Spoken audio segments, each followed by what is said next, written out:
On this week's program, a goblin walks into a bar, a wizard misreads a sign, a bugbear pushes a bad book, and stat blocks aren't the only blocks that we need in TTRPGs. Hello everyone, I'm Daniel. Welcome to Driving and Dragons and this week's episode of Intelligence as a Dump Stat. If you like what you see here, please like, share, subscribe, and hype the video. And regardless of how you feel about it, leave a comment. Even if you're telling me I'm terrible, it helps the algorithm. And this week, it may be even more helpful based on our final topic. Thank you, as always, to this channel's amazing patrons and everyone who throws a few bucks this way here on YouTube. You guys, you're the best. I'm going to start off this evening with a little TV history. Many of you may not know this, but the opening hook of this series is an homage to the legendary British motoring show Top Gear. Every week you would hear Jeremy Clarkson say some version of "on this week's program," followed by a single line, overly reductive comment about each of the episode segments. You know, on tonight's Top Gear, James gets a new gear lever, I drive the new Ferrari, and Richard goes swimming. That sort of thing. Famously, on the last real episode of the show, after Jeremy Clarkson had been fired by the BBC, James and Richard filmed the live studio portion of that show in an empty hangar with a giant elephant statue in the background. The point being, sometimes there's an elephant in the room that changes the entire tone and atmosphere of a program, especially one like this that is irreverent by design and tongue-in-cheek in practice. In this case, that elephant is the assassination of Charlie Kirk last week. As horrific national tragedies tend to do, it reverberated through every space in society, from churches and sports events to music and news, and yes, the tiny niche world of TTRPGs.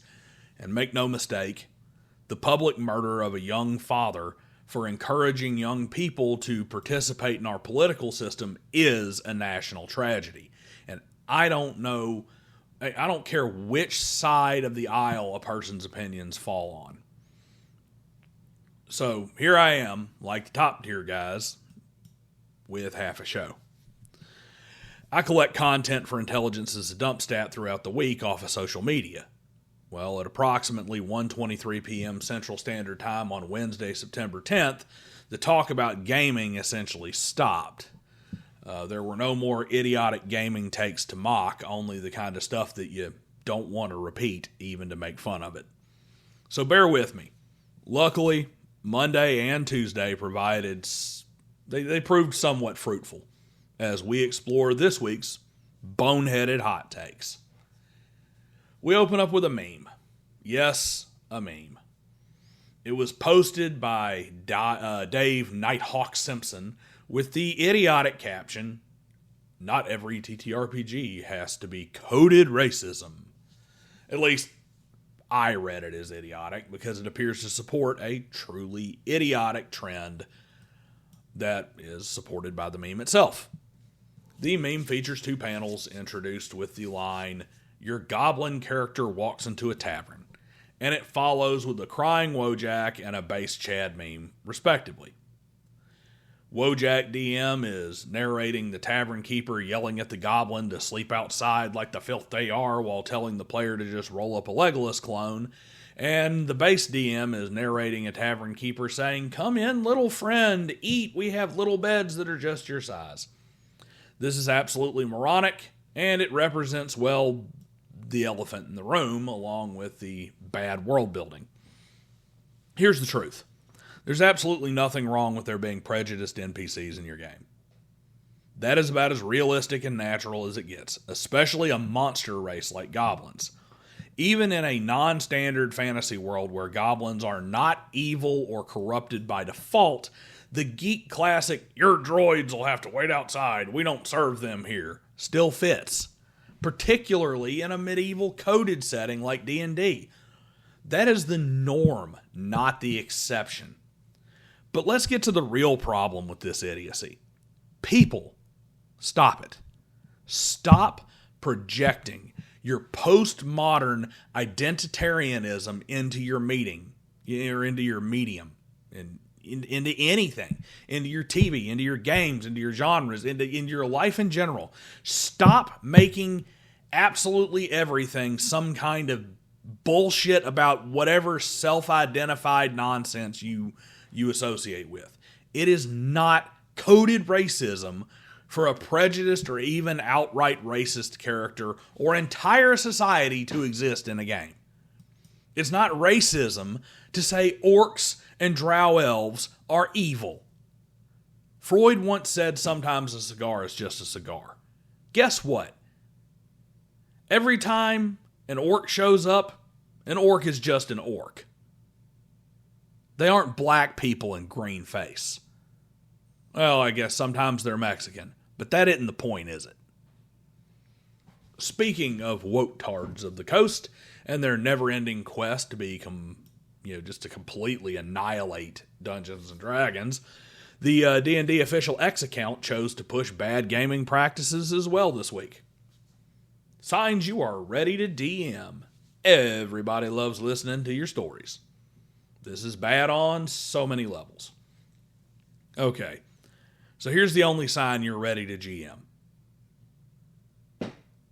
You've learned the rules and have the patience to put up with players being players. Congratulations, you're ready to GM. That aside, people loving your stories is a gateway into running absolutely terrible games, at least as this advice puts it. This is more of that Critical Role bullshit, completely missing the point that Critical Role is packaged to look good and tell a story to an audience, not to entertain players. I'm on the record saying that storytelling is a core GM skill, but that is because narration and description are key elements to furthering immersion in the game. Here's the main issue with this statement by Wizards. It mistakes story crafting for storytelling. A GM is absolutely a storyteller, but the story is crafted through play by everyone at the table. You are not telling your stories. You are narrating the story created by the action of the players that they take in the scenes you describe. You want to fix this moronic statement? Here you go. Signs you're a good choice for DM. Your friends always want you to tell the story of what happened on the camping trip. It ain't your story. It's everyone's story. You just tell it best. Moving on from bad DM advice to the worst kind of DM advice, we travel over to the Bugbear Brothers. Now, Bugbear Brothers is a publisher of TTRPG content. They appear to produce mainly 5e content in a way that arguably infringes on Wizards of the Coast IP in a lot of ways. However, they primarily post on X and social media cover images of older TTRPG magazines and books with, little blurbs about them, almost as if they're marketing these long out-of-print books. Well, last week they posted pretty favorably about a book that has virtually no redeeming qualities and is an active detriment to good gameplay, the Book of Erotic Fantasy. While it's nowhere near as bad as Ron Edwards' Sex and Sorcery, which outright encouraged using rape scenes to mentally and emotionally abuse players, the Book of Erotic Fantasy is still flaming garbage. Erotic Fantasy is basically a book of softcore bondage porn wrapped around some 3rd edition D&D rules. It's a book of 3E D&D rules for doing things at the table that belong behind closed doors. And even if your whole group is all about it, it still breaks one of the cardinal rules of good gameplay. It makes lengthy stretches of every session focus heavily on 1 or 2 players to the exclusion of the rest. Seriously. This is a book that uses photographs of live fetish models instead of drawn art. And it features a picture of a woman's pubic mound covered in ticks. Exactly what everybody wants at their gaming table. Maybe Bugbear Brothers should be a tad more selective about what they decide to push. Well, folks, here we are. The fun is over and we come to the elephant in the room. I'm not going to belabor the point with a lengthy list of names. Numerous other creators have already done that ad nauseum at this juncture, and you can find them all over the place. But never has the block button been more of a necessity in our hobby. There are truly vile, disgusting, and I'll say it, dangerous people in the hobby showing their true colors through the celebration of an assassination and the defamation of a dead man's character. The proper course of action is to ostracize these people. When someone like Justin Alexander over at the Alexandrian compares the assassination of Charlie Kirk to the death of Adolf Hitler, block him. Unsub his channel, and if somebody brings it up, mention that to him.